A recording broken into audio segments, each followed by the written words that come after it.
Le livre du ciel, tome 8, septembre 1907. Plus l'âme est constante en toutes choses, plus elle est proche de la divine perfection. Je vis des jours très amers dans une continuelle privation de mon Jésus. Au plus il vient comme une ombre ou un éclair, et presque toujours avec des menaces de châtiment. Oh Dieu, quel enfer!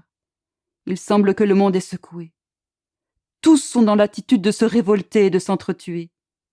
Le Seigneur semble retirer sa grâce, et les hommes deviennent comme des bêtes féroces.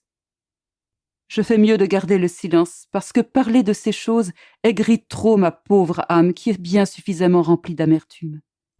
Ce matin, il est venu brièvement, et il m'a dit « Toutes les œuvres de Dieu sont parfaites, et leur perfection se reconnaît à leur rondeur, ou au moins à leur carrure. Ainsi, aucune pierre ne se trouve dans la Jérusalem céleste qui ne soit ronde ou carrée. » Je n'ai rien compris à cela, jusqu'à ce qu'en regardant la voûte des cieux, j'ai observé que les étoiles, le soleil et la lune ont une forme ronde. La terre est également ronde. Toutefois, je ne pouvais pas comprendre la signification de tout cela.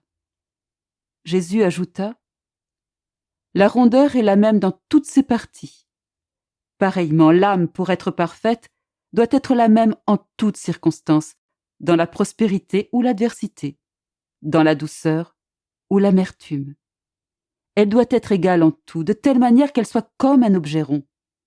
Autrement, si l'âme n'est pas égale à elle-même en toutes choses, elle ne pourra pas entrer belle et jolie dans la Jérusalem céleste.